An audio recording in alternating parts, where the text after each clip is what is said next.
and then you can tap and type in your name. And then if you click rename or done, it will be complete. Additionally, if you need the presentation translated into another language, there is an interpretation circle on your screen. You can click that and choose your language. Closed captioning.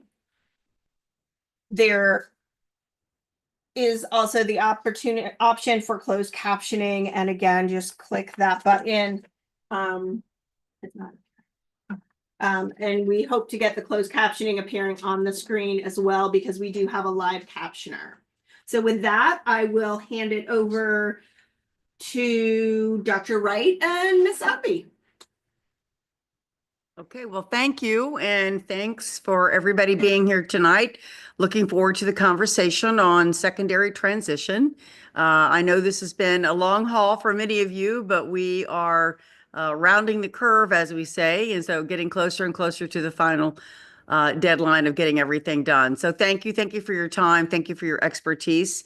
And I am going to pass this over to Liz. Liz. Thanks, Dr. Wright. Yes, it's our penultimate meeting. You don't get to use that 50-cent word all that often. So thanks for being here, everybody. I know it's an especially busy time of year as we sort of race towards the holidays, and it's great that everyone was able to carve out this time to be here together, especially because, we're going to review our work on secondary transition that we did at our last meeting, and then we're going to talk about a group of students that, I think are often kind of relegated to the footnote, students with the most significant cognitive disability who take the alternate assessment. And we're going to center those students tonight, which is great. Like all students, the educational experiences of students with the most significant cognitive disabilities build their foundations for their post-school lives. So they prepare them for post-secondary educational opportunities and competitive integrated employment, and for living full lives in the community. And we have a long way to go. We know that to improve the educational experiences and long-term outcomes for these students. And I think we'll talk a little bit about this, and there was a little bit about this in the pre-reading, but many of the initiatives and policies that we talk about all students. We talk about all students being college and career ready, all students learning to read proficiently. And a lot of times when we talk about all students, we're not actually thinking about all students. And this is a group of students that is often left out of the conversation. I think if we were to consider this group of students when we were having those conversations, can we imagine what our communities and our schools and our policies and our practices would look like? They would look a little bit different. And so that's kind of the challenge that we have before us, is to think about those students in that way. So we're going to talk about the law. We're going to talk about how Maryland operationalizes and interprets the law.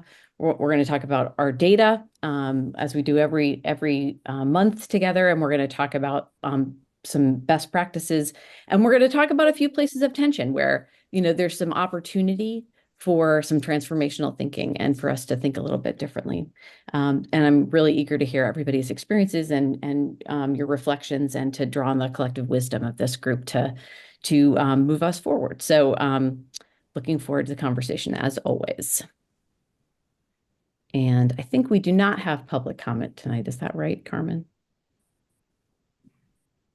That's correct. We do not have any public comment tonight. So we can move into the next meeting, today's meeting, which is the guiding question: what statewide policy, standards, and guidance should MSDE establish and provide for the appropriate identification of students eligible to take the alternate assessment and to improve the educational experiences and long-term outcomes for students with the most significant disabilities? Yes, that's a long question, and we can't wait to get into unpacking that today. Next slide. No public comment. Feedback from the November meeting. So as Ms. Agbe shared, the last meeting was on secondary transition. You should have received in advance a little bit from feedback and takeaways from that meeting. You also should have received some of the proposed recommendations, which we'll get into. But Ms. Zombie will lead us through just a brief conversation on the last meeting. Sure. So thanks as always for the exit tickets that you filled out and for the robust conversations in the small groups last session in November. I'll just go through the questions and a few of the highlights. First question was about how predictors of post-school success can be embedded in the IEP and transition process and the broader secondary transition process, and what steps could be taken to ensure that those indicators are embedded earlier in students' academic careers. So folks talked about parents being meaningfully included in that process earlier. Things like overcoming language barriers, which we've talked a lot about over the months, raising parental expectations. A few different people talked about the requirement that IEP teams ask for parental input through structured questions embedded in the IEP process, thinking about their children's future, their vision for their children's future. That students should be meaningfully included earlier in the process by doing things like leading their own IEP meetings and being supported to think about their post-school future and to define a vision for their future themselves. More training for parents, for general educators, for IEP chairs on specifically those predictors of post-school success, on things like alternatives to guardianship and supported decision-making, and extending people's knowledge about what success looks like for students with significant support needs and knowledge about competitive integrated employment. More opportunities for students to have work experiences, and ensuring that teams comply with the requirements that already exist about what transition plans should look like. They really should be a coordinated set of activities. Then there was a question about what recommendations we might make to ensure that students with disabilities have the supports and services to achieve the legislative intent of college and career readiness for all students. So there was feedback about engaging community businesses and stakeholders in the process of supporting college and career readiness. Things like partnerships, leveraging community resources, providing more meaningful employment pathways for students. A few folks made the recommendation that we explore the development of another diploma option or multiple pathways to high school diplomas.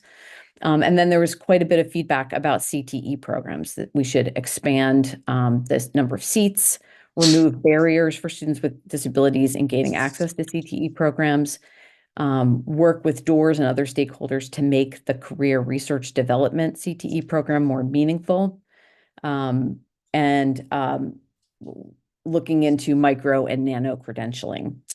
And then there was a question on standards and guidance that MSDE could set to ensure that students with disabilities are connected to post-school pathways. And there was feedback about post-school follow-ups for students, some of the work that's going to be done around the Maryland longitudinal linkage tool, and additional guidance about transition plan requirements.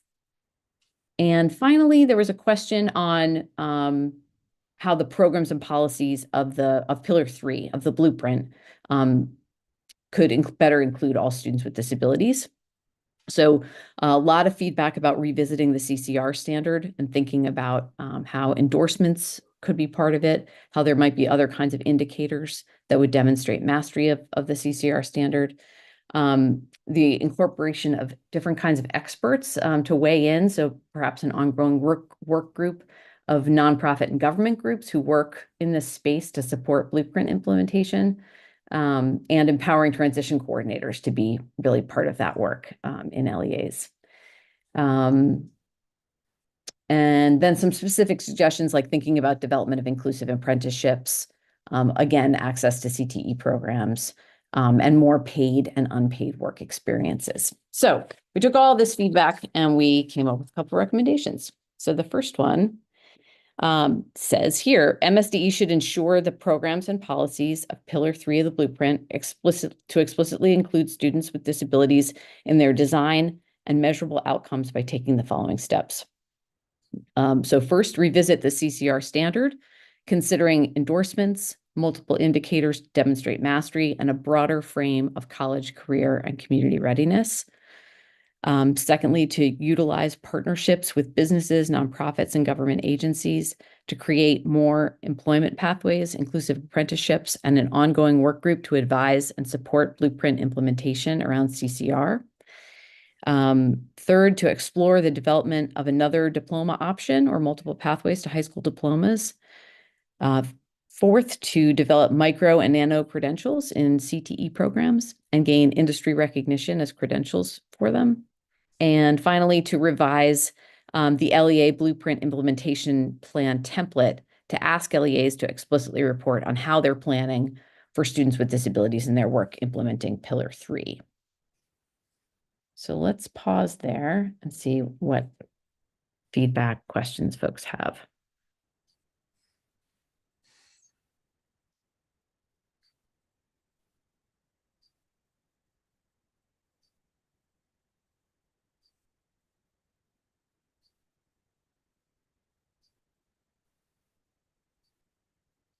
What do you think, Dr. Hickman? I am impressed by your wait time. Thank you. I don't, did I hear a beep? No, I think we're fine. Okay. It sounds like, no questions. Okay, great. So we'll move on with that one. And then the second one is MSDE should develop a plan for a plan within 60 days to improve secondary transition and ensure that the predictors of post-school success are embedded earlier in students' academic careers, that the plan should address earlier and more meaningful inclusion of parents and guardians with particular attention to the support needed by non-English speaking families, earlier and more meaningful inclusion of students, additional training for parents, general educators, and IEP chairs, more opportunities for work experience addressing current barriers, standards and guidance about transition plan requirements as a coordinated set of activities with meaningful age-appropriate goals and objectives, the LEA staffing of secondary transition, utilization of related service providers to support transition services and work experiences, and work and site-based learning, including specific barriers like workman's comp coverage. Increased access to CTE programs addressing capacity and other barriers, improving that CRD program with standard competencies across LEAs and industry support to make it an industry recognized credential, and post-school follow-up process.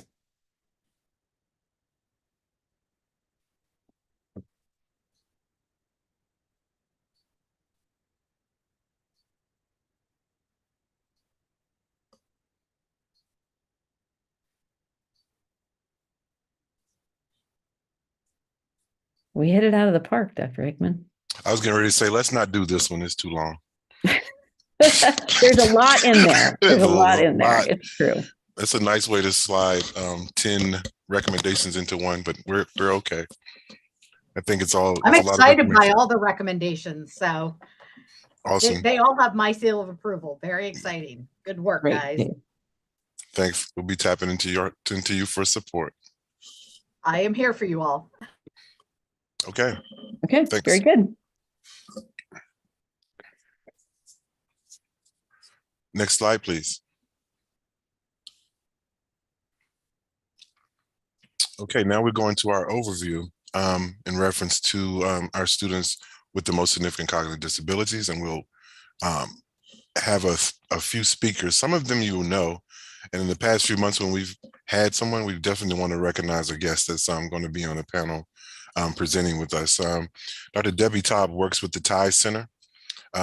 She's focusing on sustainable, inclusive practices for students with cognitive disabilities, conducting research, training, technical assistance activities, and advancing equitable opportunities for students living with significant and complex needs. She brings her experience in UDL, or Universal Design for Learning, to this work, and she strives with teams and organizations to make standards-based instruction more accessible and sustainable at the school, district, state, and local levels. You are familiar with Molly Connor, you're familiar with Ms. Zogby, myself, Dr. Paige Bradford as well will be leading this conversation. Is it Liz or Molly kicking it off? I think that Molly is going to kick it off. I'm going to not participate in this part, but I also just want to note that Dr. Taub had spent some time here in Maryland as part of that work in the TIE Center. So very familiar with folks here in Maryland. Awesome. I'm glad to have her this evening. Thanks for being here. Thank you so much, Dr. Hickman and Liz, and we are very excited to have Dr. Taub with us. So I'm going to try to get through my part quickly so we can really get into some new ideas and have a nice full discussion. Before we have that discussion, there's some nuts and bolts that we need folks to understand when it comes to our students with the most significant cognitive disabilities and their participation in the alternate assessment. So in Maryland, our alternate assessment, we are part of the Dynamic Learning Maps Consortium. Dynamic Learning Maps oversees the assessment, and it also oversees the alternate standards. In Maryland, those are called the essential elements. So let's pull back and look at what the law says in terms of federal guidance. So the Every Student Succeeds Act does allow states to adopt alternate academic achievement standards for students with the most significant cognitive disabilities, and it allows states to provide for alternate assessments aligned with the challenging state academic standards and alternate academic standards for students with the most significant cognitive disabilities. One thing that's really important to understand about essential elements, our alternate standards, is that they are themselves derived from the MCCRS, so the Maryland College and Career Ready Standards. They're just reduced in depth, breadth, and complexity. So students are all engaging in instruction that is standards aligned. Now, the federal regulations don't just say, okay, go ahead and do it. They attach conditions. One of the biggest conditions attached is that the total number of students for each state does not exceed 1%. So if 1% of a student population is taking the alternate assessments, then the state must submit a request for waiver. Now, request for a waiver must have an action plan. In Maryland, we have gone over our 1% threshold. So we submitted a waiver request on December 3rd with a robust action plan paired. And we want to thank folks on this call because a lot of you were kind enough to take time out of your day and give us feedback on the action plan. Parents must also be clearly informed on the impact of participation in the alternate assessments, and they need to know that this may delay or otherwise affect the student from completing the requirements for a diploma. So it's really important that parents understand the long-term impact potentially of this decision. But we also need to recognize that students with the most significant cognitive disabilities who take the alternate assessments are not precluded from attempting to complete the requirements for a diploma. So just because a team determines a student eligible for taking the alternate assessments, that does not necessarily mean that the student is then not eligible for a diploma. A student must be given the opportunity to attempt a diploma, and we'll get more into what that looks like in a few slides. So that's the federal background. Now we have COMAR, the Code of Maryland Regulations. Next slide, please.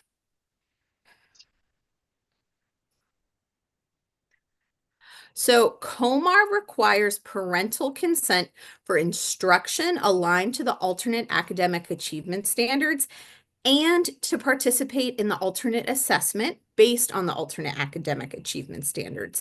These are separate discussions. It is not a given that just because X is true, then Y is true. They are separate discussions, separate IEP team decisions, and both require parental consent. COMAR also notes, oh, I'm sorry, if we could mute if... Thank you so much. COMAR also notes that a student with a significant cognitive disability may not meet the requirements for graduation if they are taking the alternate assessments or receiving instruction aligned to those alternate standards. So COMAR also wants to make that very clear about the potential implications of this decision. And because Comar wants to make that clear, there is also a caveat that IEP teams may not make the final decision about attaining a diploma versus a certificate of program completion until after the start of a student's senior year. Next slide, please. So Maryland has a tool to help guide this decision. In November of 2023, Maryland updated Appendix A, a tool used by IEP teams to determine eligibility for students to participate in the quote-unquote alternate framework. That is a phrase that we use to refer to students who are taking the alternate assessments, enrolling in a program of instruction aligned to the alternate standards, or both. Each year, the IEP team completes the Appendix A to confirm that the student still qualifies. During the annual IEP team review or a separate meeting, it's important that the team takes enough time to fully review and discuss both the student's eligibility to participate and the ramifications of this decision. The team should include a specialist, such as a school psychologist, who can interpret key assessment results, including cognitive and adaptive evaluations. The IEP team is required to gather a broad range of evidence from various sources, including individual assessments, school records, and insights from family members and educators needed to make a well-informed eligibility decision. The IEP team has to rule out other factors that might affect the student's performance or influence this decision. If any of the following is not true for the student, then they do not meet the definition and they must participate in the general assessment. So the first condition, the student has an IEP program. The second, the student must have a significant cognitive disability that has a pervasive impact on intellectual, educational, and adaptive performance.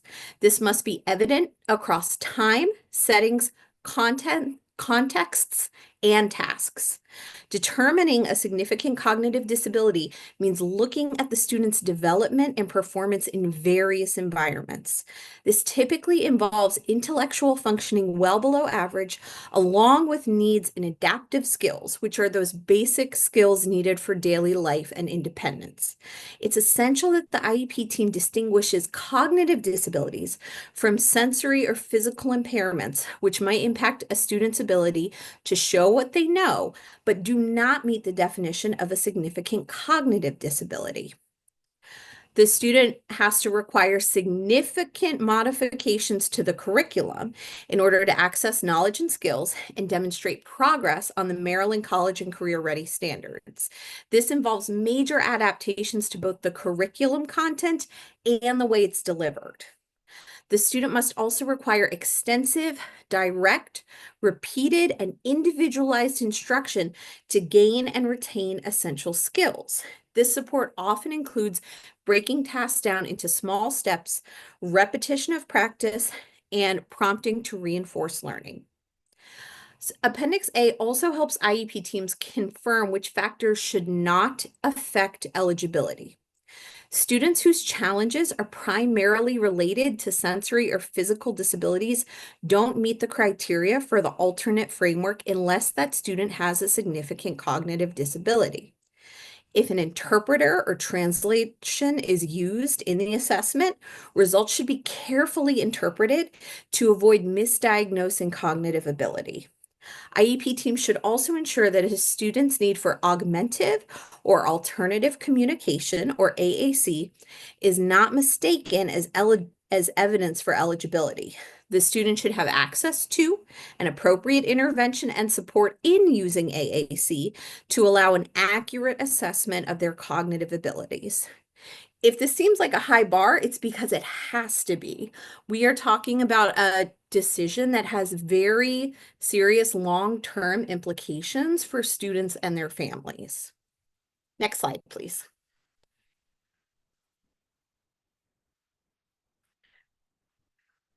So now that we have a bit of background about the standards, the assessment, what the federal guidance says, and then what Comar says, we're going to take a look at some state-based data.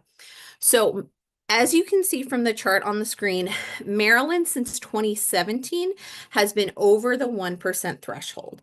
So we have had to submit a waiver every year, with our most recent 23-24 data being 1.08% participation in reading and language arts, 1.08 participation in math, and 1.02 participation in science. Next slide, please. Thank you. So this slide takes a look at the ages of children who are identified for the alternate assessment. The alternate assessments provided for in ESSA and IDEA are created to allow for participation in the state's assessment program, which begins in the 3rd grade. As this data table indicates, hundreds of children in Maryland are being determined eligible to participate in the alternate assessment years prior to the student's first assessment, dozens as early as 4 years prior when the student is in pre-K.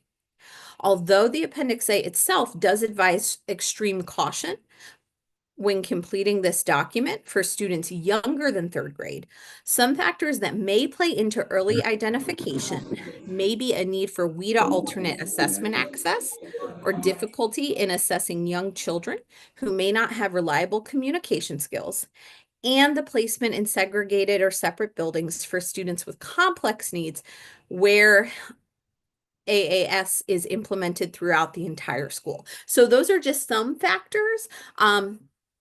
But it's important to note that the appropriateness of specific criteria in Appendix A for very young children is an area for continued consideration. For example, consider the following statement of the Appendix A criteria when being applied to a 5-year-old student. 3 questions that are asked. The student has significant difficulty with learning academic content and may require instruction that is designed by clustering grade level standards into life-applied units of study with intensive accommodations for access. The student requires layers of support, accommodations, scaffolding, and assistive technologies to follow directions and daily routine activities. The student often uses behavior to communicate. I personally don't know a kindergartner who doesn't use behavior to communicate. So it's just something to think about as we are looking at these numbers. Next slide, please.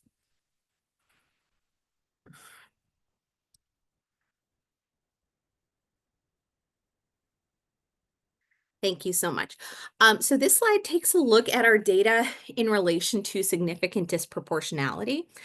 So as we can see here, Black and African American students are significantly disproportionate in participation rates for the alternate assessment. Some elements of the MSDE Special Blueprint Special Education Workgroup's recommendations to address significant disproportionality overall could address this area. The 24-25 Maryland waiver extension, that waiver we submitted on December 3rd, request for the waiver contained action items with respect to disproportionality, including data analysis of participation rates and trends, desk audits, engagement with stakeholders, and technical assistance for LEAs that are demonstrating disproportionality, especially those that are continually demonstrating it. Let's take a quick look at our placement rates. That's going to be on the next slide. Thank you so much. So participation in the alternate framework should never be linked to decisions around placement.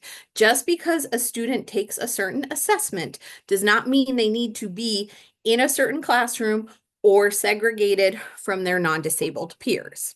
As previously mentioned, the essential elements are themselves derived from the state instructional standards, but reduced in depth, breadth, and complexity. As such, access to the essential elements can be provided across the continuum of services, including LREA, i.e. where a student spends 80% or more of the day alongside their non-disabled peers in a quote-unquote regular classroom. Despite these conversations being separate, as noted in our June session, When we're looking at students who take the alternate assessment, they are among the most separated group of students.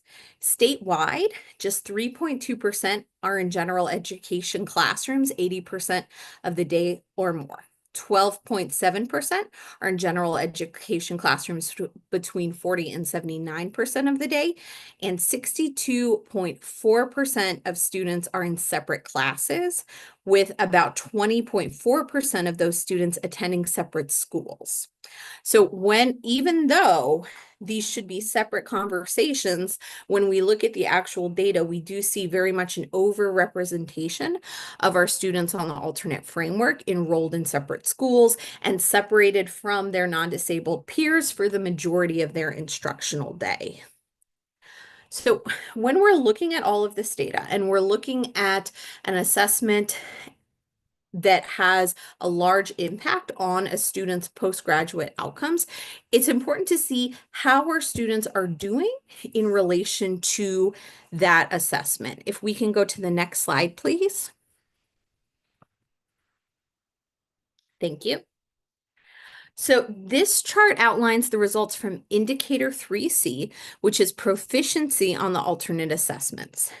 As the data table shows, there is a statewide need to improve proficiency across both reading and math, with an especially urgent need for improvement in grade 4 reading and grade 4 math. I'm going to give folks just a minute to look at the data before I take it over to Dr. Taub.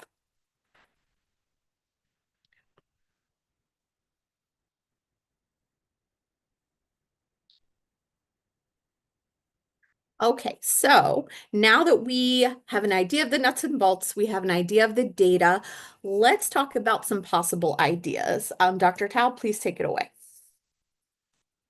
Thank you. Next slide, please. So some things to consider based on all of this, and I think it's important to just reiterate what Dr. Connor, Molly Connor, Doctor? I appreciate it, but just Molly Connor. Okay, sorry. I doctor hate yet. to. Okay, I appreciate almost. it though. What she was saying in terms of the alternate assessment is based on alternate academic achievement standards. It's based on the same content. And so one of the concerns that we get and that we hear a lot across the nation is that students who participate in the alternate assessment are not getting the full access to a multi-tiered system of support. Instead of in tier 1, everybody's supposed to get that core instruction. Everyone's supposed to have core instruction in math, reading, science, social studies, etc. Then you have a smaller population of students who receive instruction in tier 2, which is just a little bit more targeted. It tends to focus on some extra practice or looking at flexible groupings, and it's a school-wide issue. And then tier 3 is individualized instruction. This is supposed to be on top of the tier 1 and tier 2 interventions. What tends to happen for this population of students is that they get pulled out of tier 1, they get pulled out of tier 2, and they only get tier 3 and then special education. And that becomes a problem because they're never getting that core instruction. The same is true of behavior. When we look at behavior, 80% of your population in your school, 100% of your population in the school should get tier 1 instruction. There's a smaller proportion of students who will get tier 2 or that targeted instruction, how to self-regulate, social skills development, things like using strategies to calm down, things that a lot of kids and adults need. And then tier 1 instruction or tier 3 instruction, excuse me, is the functional behavior assessments types of work, wraparound supports. It's when you're really digging into one specific student and saying, this is what needs to happen. So what we know from all of this is that when students are not in general education, they tend not to get tier 1 or even tier 2 instruction. And the problem with that is they never get an opportunity to practice. They never get an opportunity to learn the content. We have some misconceptions across the country that the individual education plan program is the IEP is a student's instructional curriculum, and that's not true. The federal government has been very clear that the IEP is supposed to lead to and support access and progress in instruction in general education content. And we also know that for students who are in general education more of the time, they have better outcomes academically, socially, and in relation to their IEP goals. And this is true even if we are matching students based on disability label, IQ labels, socioeconomic status. So I'm not saying like this student who has an intellectual disability and this student who has autism, one does better than the other. I'm saying two kids with the same IQ as best as we could match, with the same behavior, same types of behaviors, same type of background.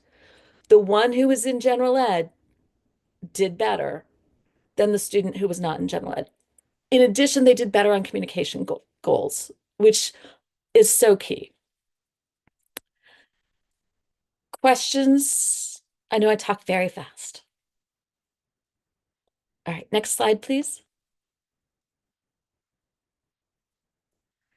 So some things to think about: content standards versus academic standards or achievement standards, excuse me.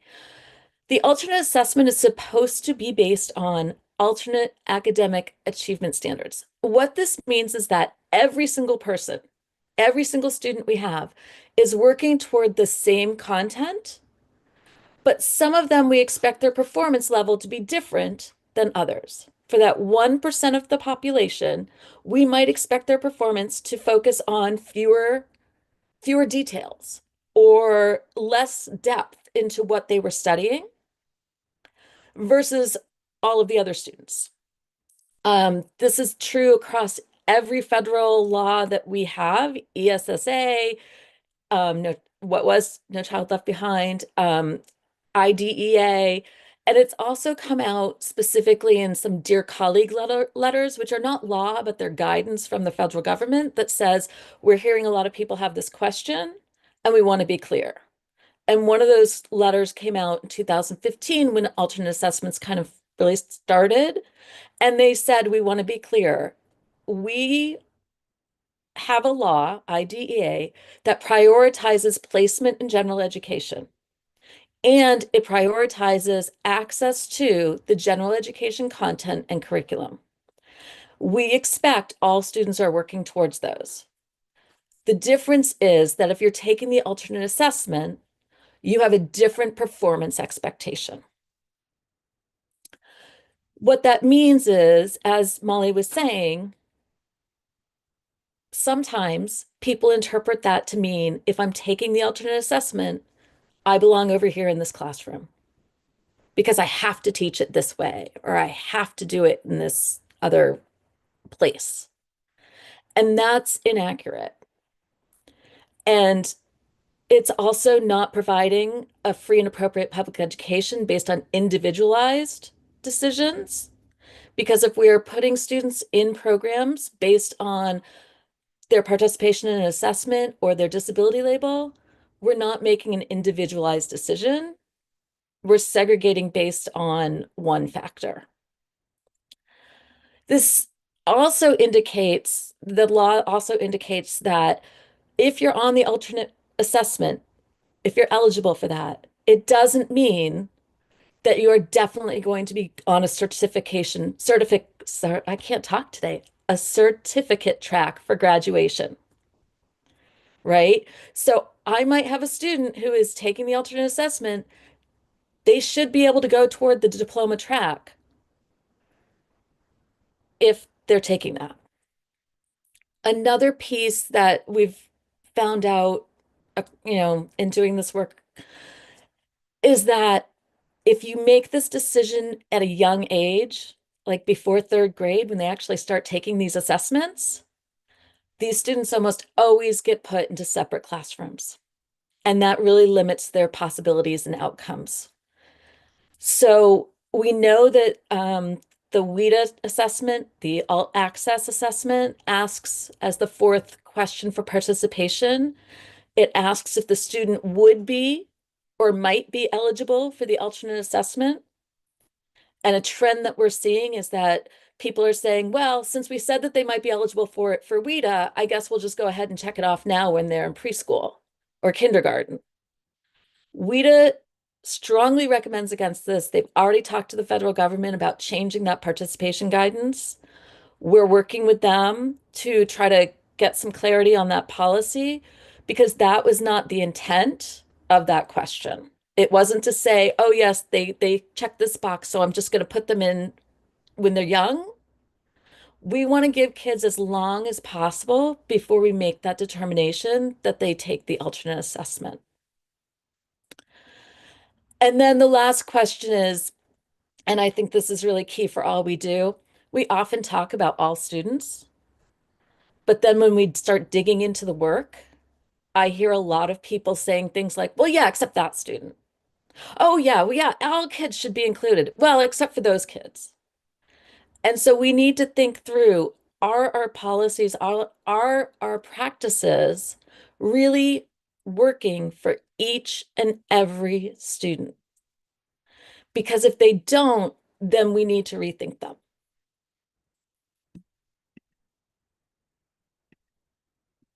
I believe that's the end of my slides. So whoever is next. If I can, real quick, I'm Yeah. so sorry. I mixed up one of my nuts with one of my bolts. And I just want to note, so in Maryland, there's two separate decisions. There is, as Dr. Taub mentioned, there is earning a certificate of program completion versus earning a diploma. And then when it comes to the alternate framework, COMAR is very clear that parents have to have the opportunity to consent to participation on the alternate assessment, in the alternate academic achievement standards, or neither. So IEP teams typically do recommend both at the same time, and the parent are the ones who have the opportunity to portion it out and say yes to this, no to none, or I need to have some more information. So just wanted to make a quick clarifying point.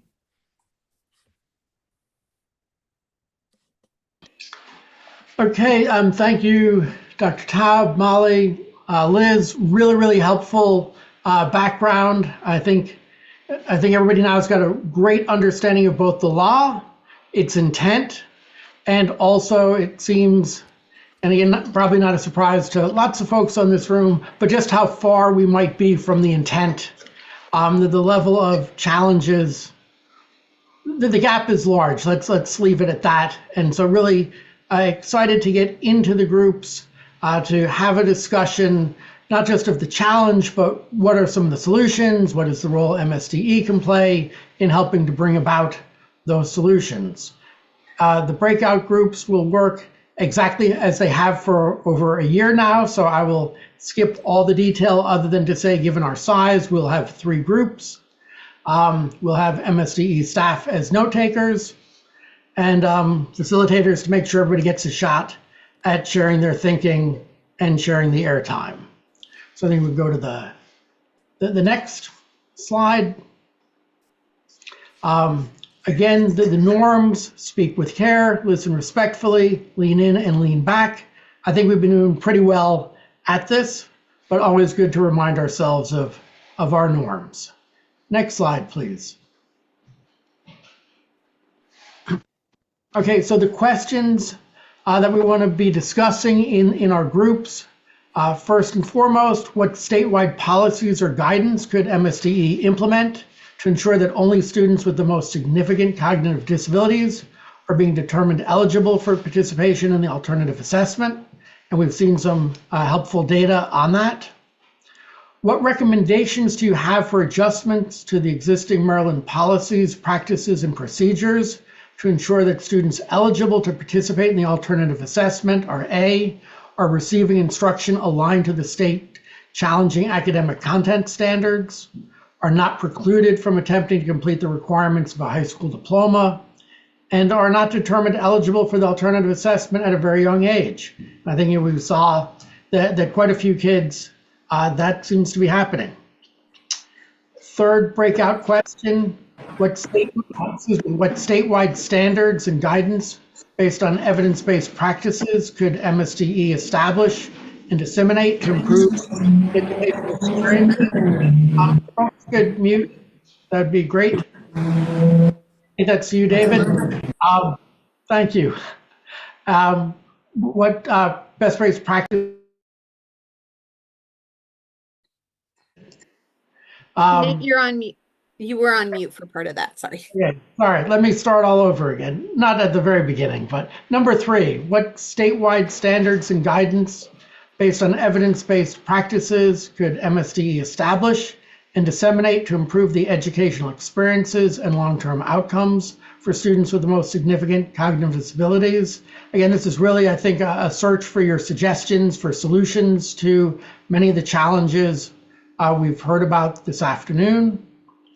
And what recommendations and suggestions to ensure that the areas of focus, initiatives and policies of the blueprint and MSDE include consideration of students with the most significant cognitive disabilities. Is this getting to, I think, Liz's point that all should mean all, and perhaps too often this is a group that is not always thought about as that very bold statement, all means all, is uttered. So much to discuss. Let's get going. All right, we're going to start the breakout rooms. You'll have until 5:30 to discuss the questions. And just so you know, Molly Connor will be room 1, Gary Richardson will be the note taker in room 2, and Allison Barnett will be the note taker in room 3. You should all be taking your room now.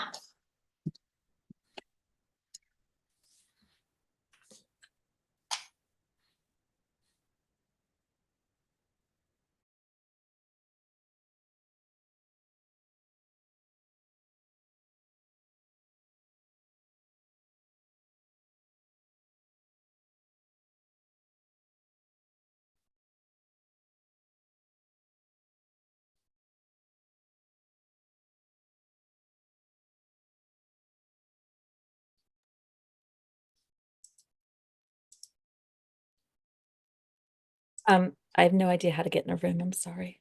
You're in the room. Oh, I'm in a room. Hi. You just done, since you're the star of the show, well, our guest, I need you to let you know that this particular room is the one that stays live streamed. So you have to be on your best behavior because thousands and thousands of people are tuning in. And the way this works, so MSDE staff are supposed to be on the fringe. The work group members are to run this and assign a facilitator. Even though Molly's taking notes, someone still needs to be a facilitator and to share out when we go back. So first things first is assign a facilitator. Who's going to lead us? I'm happy to do any of those roles. All right. So fantastic. if somebody is really eager to be facilitator, go for it. If you want me to take notes, whatever. No one is ever eager. Thank you. Why. Thank you, Debbie. Really appreciate it. I've never been in group 1 before. This is exciting. Okay. So good. Debbie's going to be facilitator, and Leslie, will you share out? Sure. Okay, cool. So All our right. first, go ahead. First questions in the chat. I'm sorry. Go ahead. No, you're great. Can we just start really quickly? I'm Debbie. I see that we have, I know I'm playing Romper Room right now, but Molly, Antoine, Betsy Perry, Agatha Callahan, Leslie, who am I missing? Josephine Mitchell. Anybody else? Okay. Josephine Mitchell is interpreting. I believe that's who that is. Okay. Okay. Thank you. Thank you. Okay. So our first question is, what statewide policies or guidance could MSDE implement to ensure that only students with the most significant cognitive disabilities are being determined eligible for participation in the alternate assessment? In other words, how can they keep that down? Betsy, go ahead. Hi, good evening. Betsy Perry. I'm a 30-year special education teacher in Montgomery County. I just got a new position with Hyatt Assistive Technology in the county. So I have a lot of experience in Title I schools. One of the barriers is Tier 1 instruction, as was previously discussed in the slides and the data. A lot of our general ed teachers, the minute a student is not performing at grade level, they just want to jump directly to more intensive supports if you're looking at RTI. So I'm very proud of the school I just left. We really pioneered using more fidelity with MTSS process. And I feel like that helped to sift through the reads. However, there's a lot of work to be done on the general ed side, and this is just from my experience, where and additionally, keep it to 1 to 2 minutes. A lot of our students are what we call low performing profile. So I'm one of the people that would do an assessment when a student is struggling and we've exhausted all the channels that we can exhaust. And a lot of kids are flatliners, and a lot of the general ed teachers don't understand that if you have a low performer, it doesn't mean that they have a disability. It doesn't mean that they need to go to the extreme. It just means they need more. So to summarize, I think we really need to be more targeted and strategic about that Tier 1 instruction, some type of clear messaging with general education teachers, making sure that the districts are really following the MTSS process, which I think is great, and ensuring that we have the people on the MTSS team that have the expertise to be able to guide and lead teams through that process. Thank you. And I appreciate your summary at the end. That's very helpful. Agatha or Leslie, go ahead. Yeah, Agatha, do you want to go and then I'll go, or do you want me to go? I'm in a K through 8 environment for the last 3 years, so I am learning a lot about everything you all are talking about. Because we are on the very early end of identifying kids. It's rarely actually even talked about in the 8th grade, which it sounds like is good, and we're following current regulations about not deciding too soon about alternative assessments and things. But I do agree. I agree with everything that Betsy just shared, and I think focusing on Tier 1, and we've been talking about that, I think this whole work group, and just how do my questions though, and for others who I don't know, I'm in a non-public school, so I'm at the very far end of dealing, with the kids who have been deemed to not be able to be successful in a public setting. So I do see kids who go through the cracks. They're kind of passed along and they end up in a more restrictive setting, when we could be trying other things, should be trying things way before, they get to this point. And unfortunately, sometimes the experiences are so negative that they feel, and the families feel so negative about school, that we're dealing with, trying to undo a lot of that, and years of that, unfortunately. So that's something we need to talk about. But I think leadership is going to have to be very strong and clear about the expectations, and we're going to have to change the mindset. And that's a big statement, but it's a mindset shift to these students. The struggling students belong to all of us, and we all need to be working together, special ed and gen ed together, more earlier on, to help them be successful. So I'm hearing Tier 1 instruction with fidelity. I'm hearing working on relationships with families and with students. And I'm hearing collaborative work between general and special education. Did I miss anything? Thank you, Betsy. Okay. So I think what's hard about this when we're talking about policies or laws is that we've been doing this work for a very long time. It was part of the MSDE work group that came up with the first Appendix A and revisions to that. We've been part of discussions with the state about adding to the monitoring process for special education, What what's year? happening to kids and where they're. Leslie, how- what year? What year What was the year? first one? I don't The know, first you know, the appendix. years. Oh Appendix my A. gosh, I don't even remember. It was a Okay. long time ago. Okay. You know, I've been doing this. It was probably in the late 90s, early 2000s. I can't Okay. remember. Yeah. Okay. Right. I mean, we've Thanks. recognized for a very, very, very long time that too many kids are getting shifted to the alternate assessment or removed from the diploma path, and the state has tried many, many ways of addressing that. So Appendix A was the first iteration of that, adding to the monitoring process how schools are making the decisions, like how many kids are ending up being shifted. Right, we've had more than 1% for years. Right, in 2017, we finally, and when I say we, I mean the Education Coalition that I chair, went to the legislature and got the bill passed that now allows parents to refuse to consent to move their child off the diploma path or to the alternate assessment or to non-credit bearing courses. Because in a state where parents bear the burden of showing, if they go to a due process hearing, parents would bear the burden of showing why their child should not be removed. We shifted the burden for this issue, right? Because the school system should have the burden of showing why a student does need to be removed.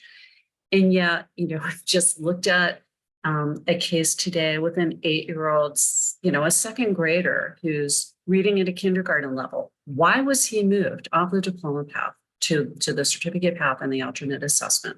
Why, right? I mean, that's the early child. It's also, you know, there's not a reason at this point to move a child. So this is still happening. And I guess when we, you know, you ask the question, what policies and like, what more do we need to pile on to what we already have? So I think you're right. Those of you who said training and gen ed and special ed working together. I mean, ultimately, this is in large part a gen ed issue. But it's also, you know, I've got a child right now in middle school who is still on the diploma path for however long that will be, who is fully included and not getting any of the accommodations, the supports, right? He's tanking, he's failing because he's not getting the supports that are on his IEP because the gen ed teachers don't think it's their responsibility to adapt the curriculum for him, right? And the special educators are overloaded. And so it becomes like, who is supposed to actually look at the curriculum and make it accessible to him? And he's one child, right? This is what we see over and over again. So I'm not sure whether it's an issue of more policies or it's an issue of, as Aggie said, changing mindsets and actually implementing what we already have. That's an excellent point. And I want to add to that or kind of piggyback on that with a couple of things that I have questions about and a couple of things that might support that actual practical, what can we do? One is, does Maryland track the number of students who are on the alternate assessment who are considered to not yet have a communication system?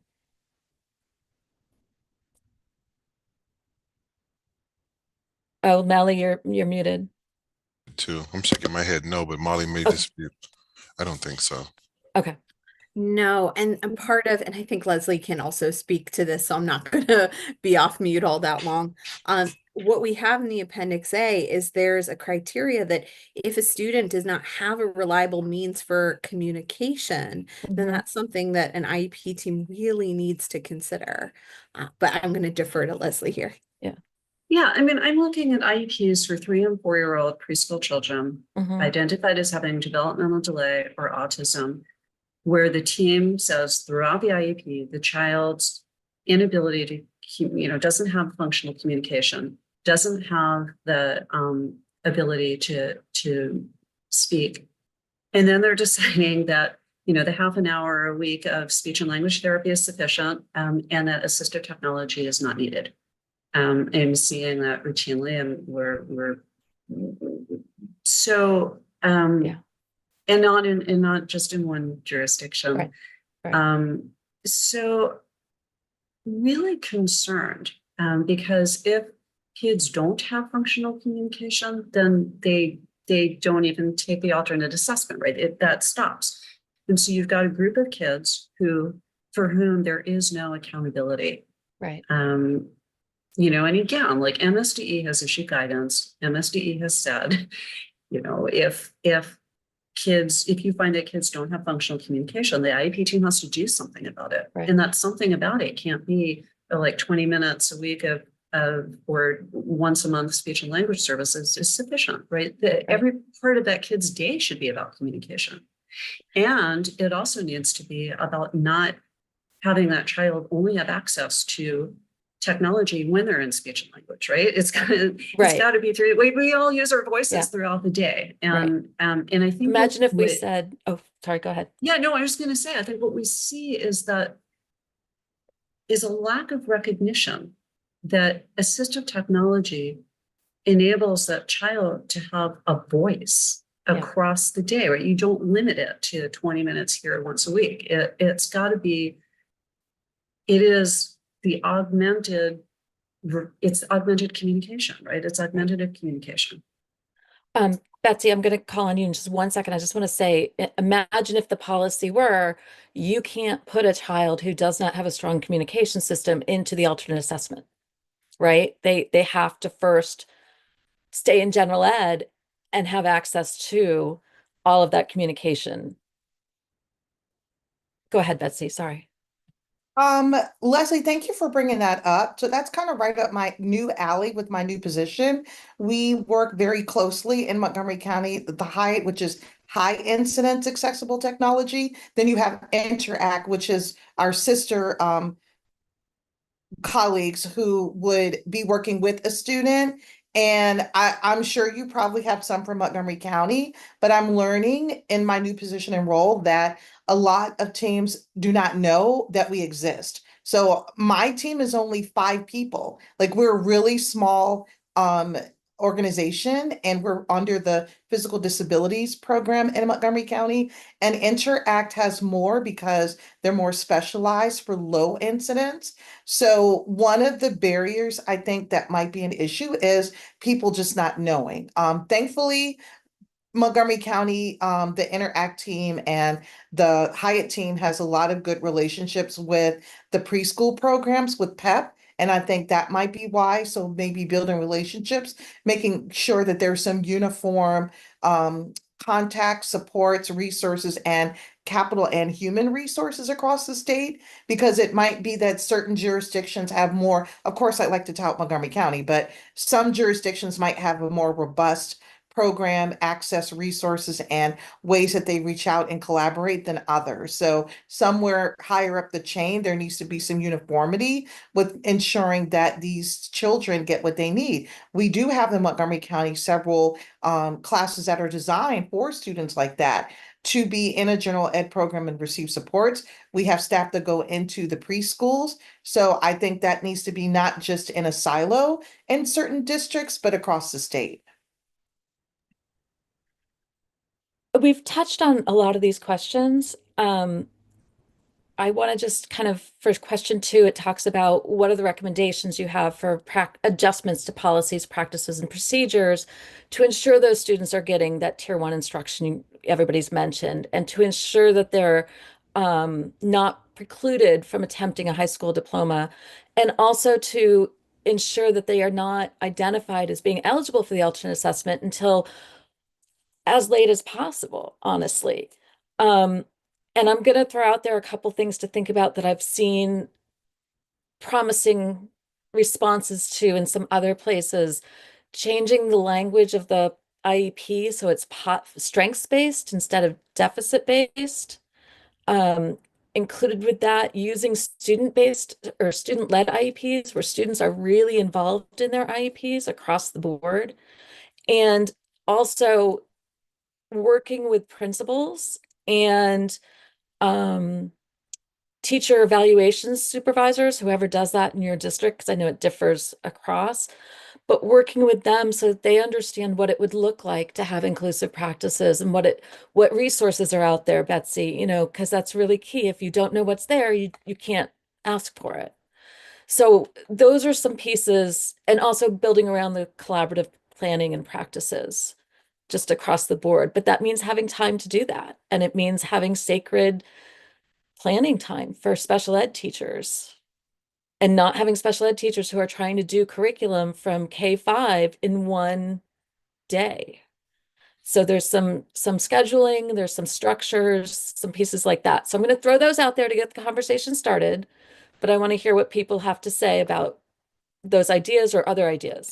Well, you're kind of Right. opening up a can of worms with that because, like, I had a student that could have qualified for ALO who was in 5th grade, but his IEP just happened to be kind of toward the spring. And the problem is human capital and resources and time. So I'm a homeschool model teacher and I've got like 15 kids on my caseload and he's the only one on ALO. Who's supposed to provide that instruction and when I still have all these other kids on my caseload while I'm doing intervention groups and I'm pulled to be in the classroom. So this is a really sticky situation. And at a time, and I know everyone in this group is tired of hearing me say this, but I'm gonna keep doing it. Boots on the ground, there just aren't enough people. And we're at a teacher deficit for special education. Every day, teachers are leaving. So I don't have an answer for this, except we obviously need more people, or they need to start looking at the special education role and model and take some things off the plate, like some of the paperwork, some of the things that someone else could do, so we can spend more time with the students actually teaching and supporting them. So Debbie, I think your suggestions are great ones. You know, we often will go to IEP meetings and really try to focus on the strengths of the student and use those strengths to address the areas of need, right?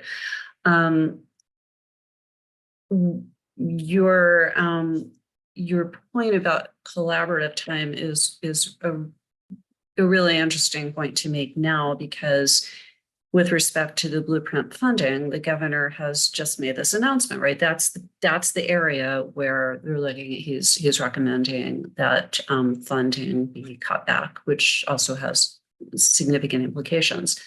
But to not recognize the importance of prioritizing the ability for teachers to collaborate with each other is really problematic, and it just undercuts the whole point of this, and sort of reiterates for us that kids with disabilities have been kind of on the way, the fringes of the blueprint anyway. And so I think it's really important that this work group just take a stand on this.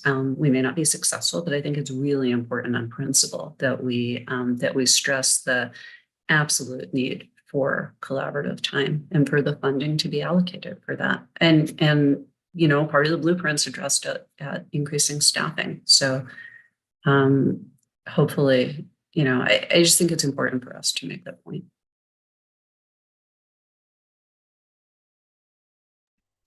Agatha, anything you want to add?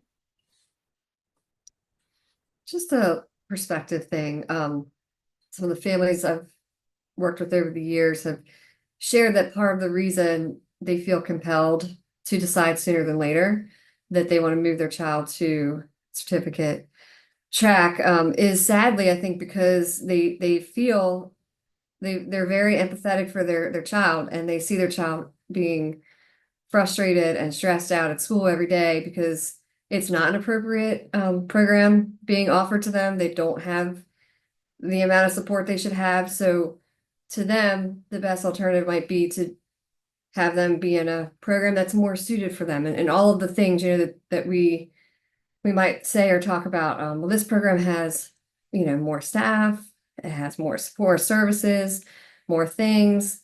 They can learn a trade. They want their child to be successful, right? And they want them to come out and be able to have a career, a job, and happy, prosperous lives. So I think sometimes they feel like there isn't really another good alternative, which is the problem I think everybody's describing. It should be able to be created where the child's at, but it's not. So then they look for alternatives.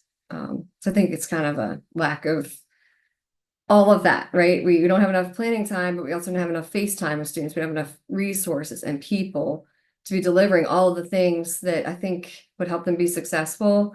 If we pull more people out of the classroom, more people away, it's just not going to help our staffing issue. So I worry on both ends about that. But that's just like some of the stories and things people have shared with me over the years. Yeah. And I will say, as a parent of a couple of kids who have disabilities, and I've been in this work long before I ever had children.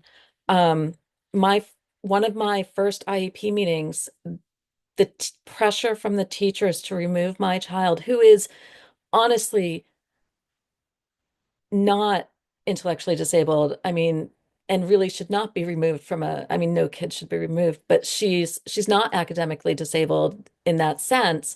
She has autism and has behaviors and has some other things. And the teachers and the principal and the people around the table made me feel as if I did not know enough to make that decision for my child. And yet this is my work, this is what I do. So I can't imagine going in as a parent who doesn't know what the law is and what the research says and all of these pieces. I'm going to push us to go to this one piece that we haven't touched on yet, which is ideas to ensure that we're not precluding students from attempting to complete the requirements of a high school diploma if they're on the alternate. I like you pushing us, but I know we usually sit quietly. I have a question though. The things that you presented, your ideas, your ideas and your ideals. I'm talking about Debbie. What you presented. Have you seen them, or are they still ideals? Because that's No, where I've we seen get. them. Okay. You have examples? Yeah.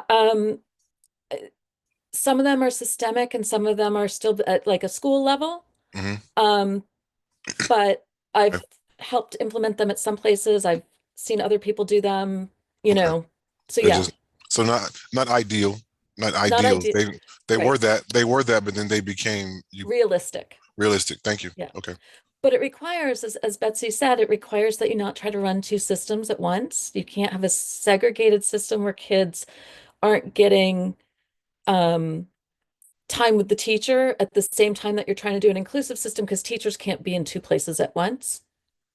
So there's ways to do it, but it requires some deep systemic change and thinking.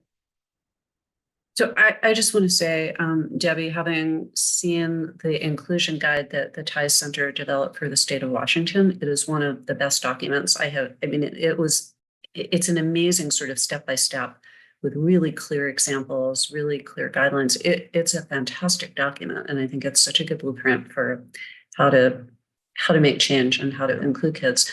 I think that it's really difficult the longer kids are on the alternate assessment path or the ALOs to be able to potentially do the work that will get them a diploma, right? Because what happens, and then this shouldn't, right? We know that the kind of assessment you take shouldn't dictate where you get your services, but the reality is that most of the time kids end up in self-contained or separate school programs, separate classrooms, and everybody's being instructed with the ALOs. And so, parents would have to go out and purchase services to supplement that, right? It's not the intent, and what actually happens are two different things. I also just wanted to say, when you were saying how you've been in this field and before you became a parent, I have been as well. But what makes it even more difficult for families is if English is not their first language, to try to explain the implications of moving to the alternate assessment, moving off the diploma path, particularly if families have no experience with school. Parents may not have been in school. They may be coming from places where there is no special ed. It's really, really challenging. Excellent point. Thank you for bringing that up.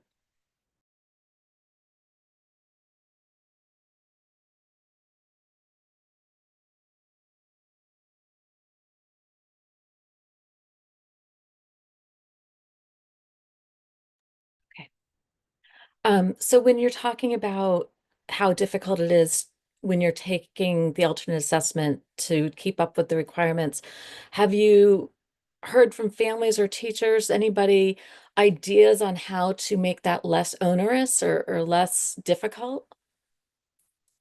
No. Okay. And then our last question, and we have about 8 minutes, I believe. Or what statewide standards and guidance based on evidence-based practices could MSDE establish and disseminate to improve the educational experiences and long-term outcomes of students with the most significant cognitive disabilities?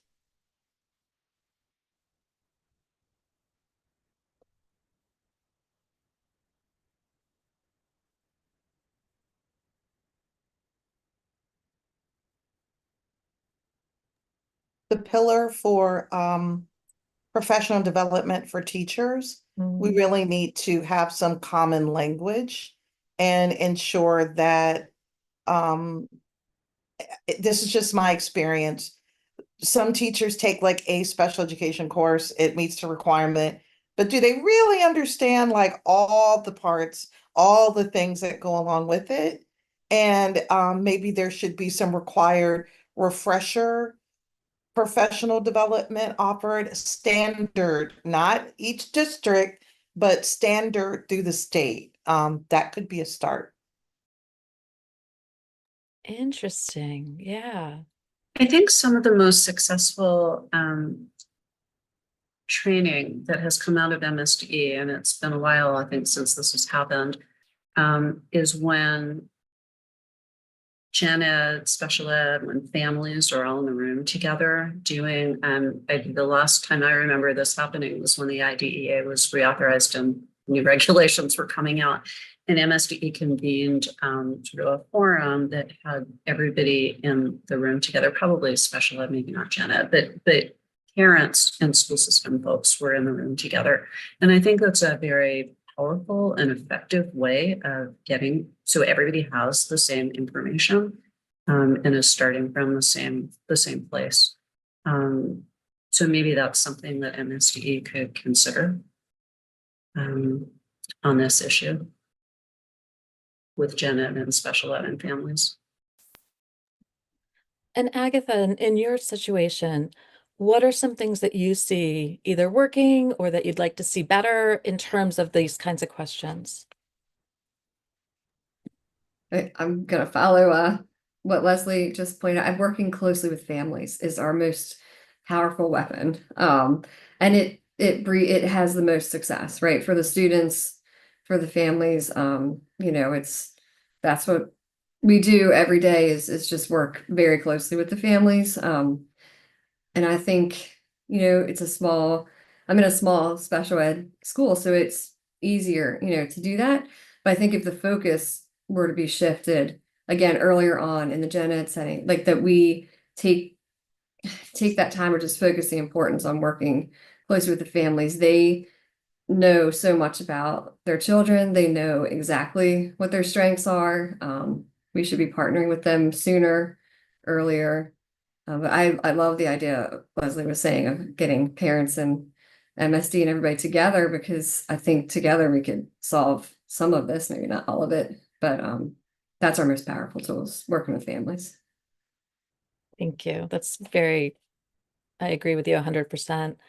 I also want to add one piece that I don't know if MSDE has kept up since Ty's left, but at one point Carla was doing a statewide session, and I forget what it was called, but basically where we brought together teams of general and special education teachers and administrators and data people from each district to dig into their 1% data.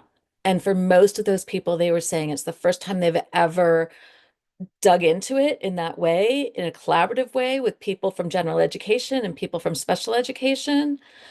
And it helped them to kind of get a better picture on what are some of the things that we need to do a little differently. I don't know, I only worked with a couple of districts in Maryland, so I don't know how everybody else used that time, but I do know that there was quite a bit of excitement in those sessions about being able to have that collaborative time to just look at data for this population. Anything That's a else? good question. Anybody? Oh, yeah. Is the answer no, Molly? I think, did we pause on that? Have we paused on the bringing the gen ed, special ed, data manage or data and taking a deep dive from each district to look at the 1%? I know we are doing data analysis with the relation to the 1%. I don't think that is the same thing that Dr. Taub was referencing. Okay. All right. Thank you.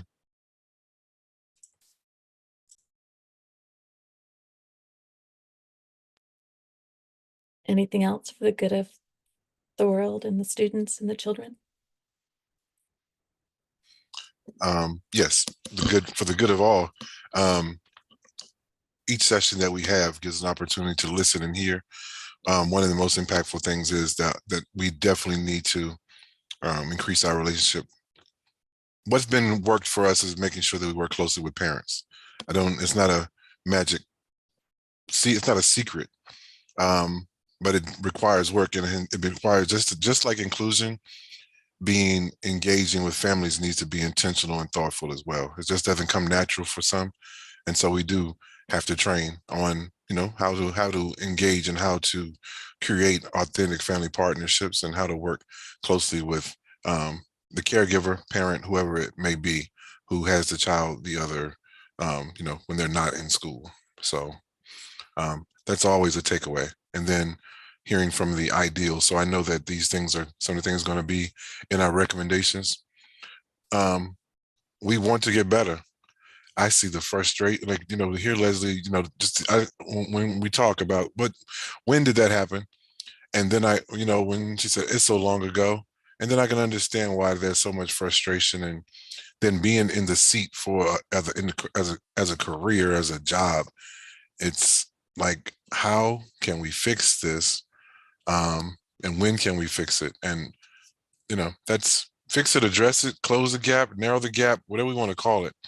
But we have to just be thoughtful and intentional. And you said there's some things you've seen, Dr. Taub, that that work. Then let's try it again and again and again.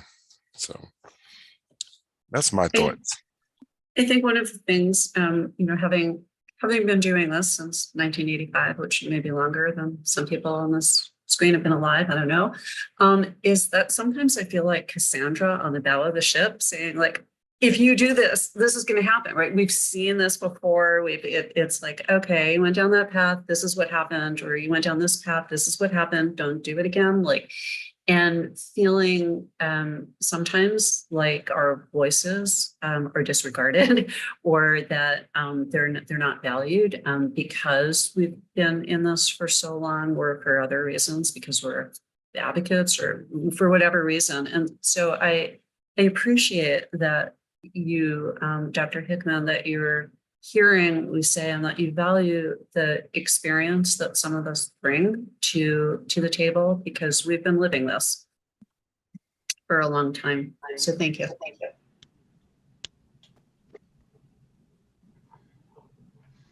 You're welcome. Thank you. Great. Welcome back, everybody. Hope folks had thoughtful and constructive conversations. Group 3, we had a really thoughtful discussion. Here's an opportunity to share out some of the highlights, and particularly any specific recommendations for MSDE or any other solutions or best practices that came up in your conversations. Love to share them with the group.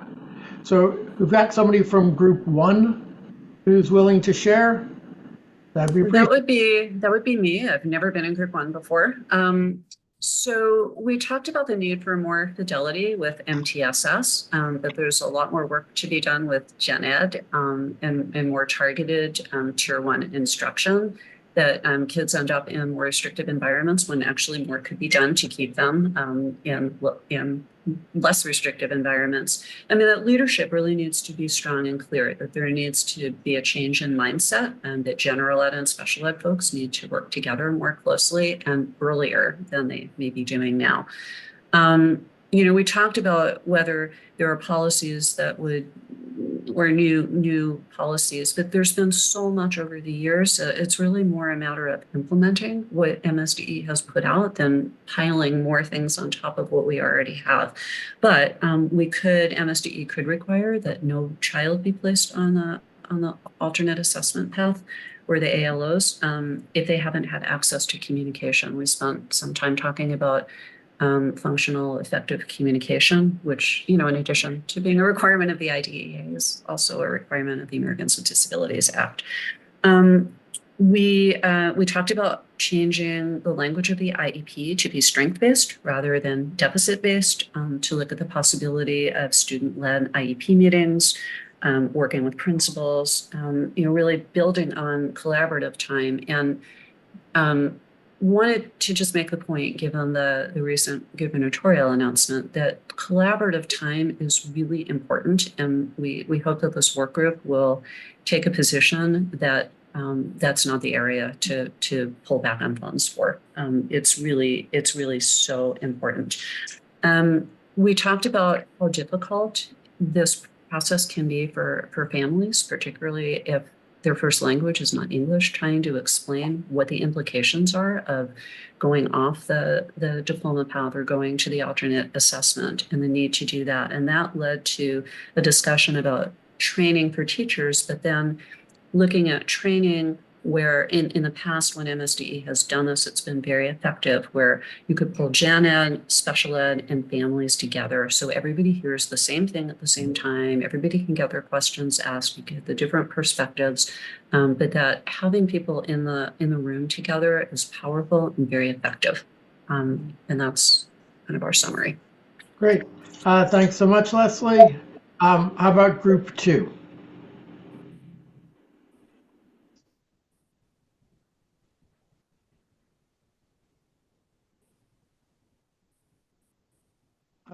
Who is the note taker in group 2?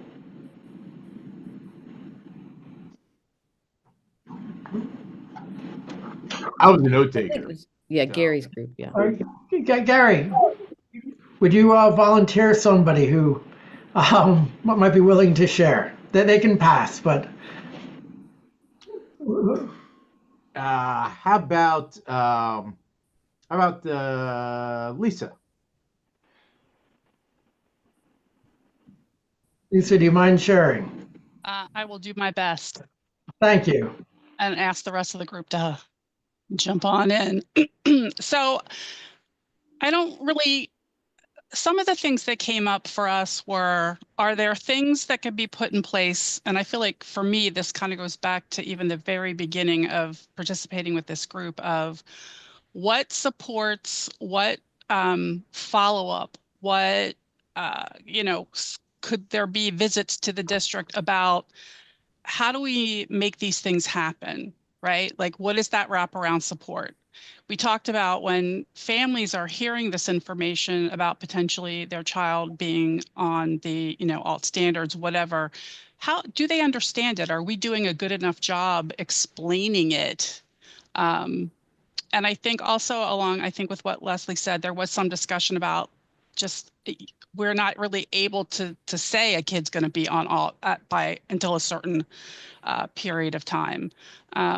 We talked a lot about like culture and how this is definitely a shift to talk and think more inclusively about kids and what supports need to be in place within each individual district to make sure that can happen. I kept using the analogy of like the train's been rolling down the track for a long time, and it's really hard to sort of stop that so that we can change direction, think outside the box, talk about how we can use our staff differently, those kinds of things. I mean, I feel like the big parts of it are really around making sure the family really understands, and then also making sure that staff really understands and are looking at really the whole child and not just a cognitive score, but really looking at all of those things and also figuring out what is the definition of success for that kid. So, and how they achieve that. in our group, Dee was talking about her son who, you know, was struggling and then ended up, you know, in like a CT program, and he really flourished because he could demonstrate what he knew in different ways. We say that and we put those accommodations and modifications on IEPs, but you know, I'll walk into a room and I'll be like, well, I thought this kiddo was supposed to use, you know, speech to text, you know, and the kid's just struggling with a, you know, a graphic organizer in front of them. So I just think part of it is really knowing who the kids are. But I do think that if there are ways to sort of say, like somebody had mentioned, like even like checklists, like what can we put in place so that we're considering all the things we need to consider, but we're doing it within the context of that human life and not the three others that are, you know, sitting in the classroom with them or whatever. Because there still needs to be that individual attention for that student who has those needs, and then figuring out, it's our job to figure out how to make this stuff accessible for them. So it's not like, oh, he won't get that concept. Well, okay, maybe not the way you're presenting it to everybody else, but what can we do? So that also then involves everybody. General ed, like we still are very siloed. It's like, oh, he's special ed. Oh, go call special ed. Call the department of special ed. Call the division of special ed. You know, and there's not this like problem solving that really should go on, because I think that that would also create better understanding and a bigger toolkit for the folks working with those kids to have available. I don't think I really said anything our group talked about. Great, Lisa. Thank you for sharing that. And group 3, Liz or Jade, one of you want to jump in? I was going to suggest Bess, but Liz, you're welcome to take it too. Well, Bess had to drop off, Jade. Why okay. why don't you start and then I'll add anything if yeah. Okay. So we discussed some of the same things that other groups have mentioned, but we also talked about strategies about even delaying some of the choices to, you know, after the end of elementary school, and how that might have an impact. And there's been some informal efforts at that, that seems to have made a difference. And then we also talked about the need for explicit understanding about the choices that are being made and when they're being made. And Nate referenced the fact that oftentimes it seems like that placement decision is what's coming first and then drives the other decisions, and how we might be able to stage sort of the decisions that are being made when and how and what's being communicated differently and in a more effective, timely manner. Liz also talked about the impact of testing, and how some of the testing oftentimes seems to then drive the bus, for a lack of a better term, down certain pathways almost as preordained. And then we also discussed about, you know, how are we providing the supports, the needs, the services for that success in that integrated classroom, because a lot of times it's parents reacting to the lack of success or the frustration or the behaviors that the students are experiencing and wanting alternatives. And then I think the final piece was discussion of a model where when there start to be issues with a student struggling in a general ed classroom, using a model of bringing a coach in to that classroom to work with the teacher to equip them with some of the skills and best practices, which many of us agreed was great because it built out that capacity, knowledge and understanding that sort of pays it forward in other ways, you know, so that we're not just sort of abandoning the student and or the teacher, but, you know, we're also sort of bringing some interventions or supports in to help build that capacity to be able to create an inclusive classroom where students are maybe learning or progressing at different rates, but aren't resulting in a detriment for any of the students in the classroom, but rather a positive experience where they're all seeing growth at their own rate. Liz, did I miss anything? No, I think you got it, Jade. That it was really the disentangling of those decisions, which I think, we all know it. It's in all the guidance. I think I think MSDE is clearly stating it, and yet we know from, participation in the teams and when we look at the data, we know that those decisions are not disentangled, that they are getting made together, and thinking about how we can train and guide and set policy that is more forceful and holds folks more accountable to those being differentiated is probably part of the work. And then that coaching piece, I think, and just building capacity. And right, obviously we've talked a lot about mindset shift all along. It is a mindset, but it's got to be balanced with policy and monitoring and accountability. Yeah. And then the parental consent piece, and just making sure that families really do understand the implications of decisions. And I do think that grappling more deeply with with sort of the two tension points that we've talked about, one being, what does it really mean to not preclude a student from attempting to complete the requirements for a high school diploma?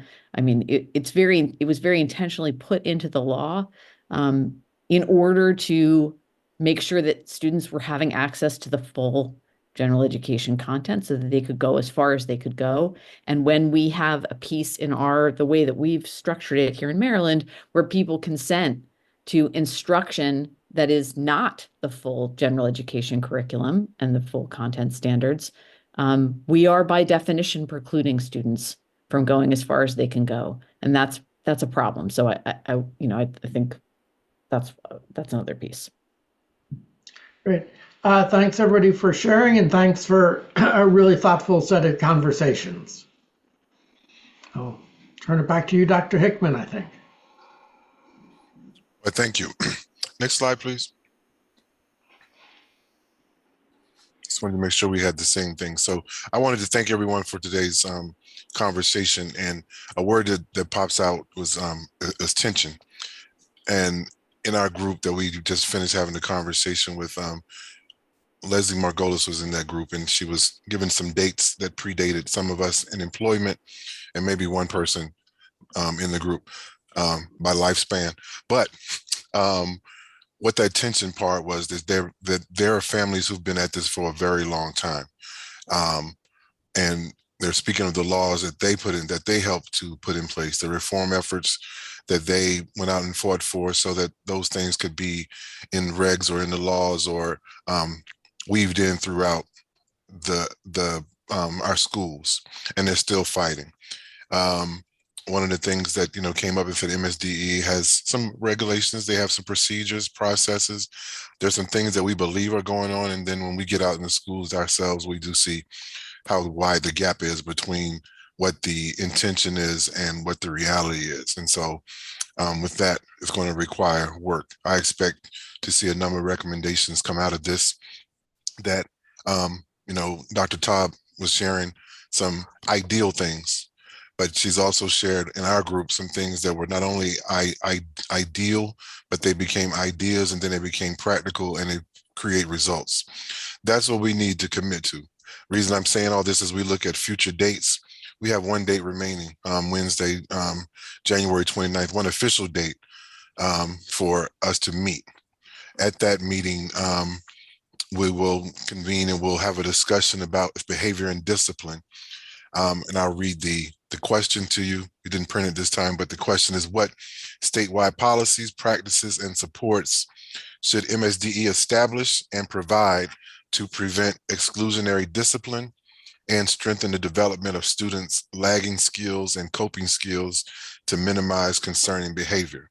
that also is one of tension that has been going on for quite some time. And we have to improve our, look at our mindset.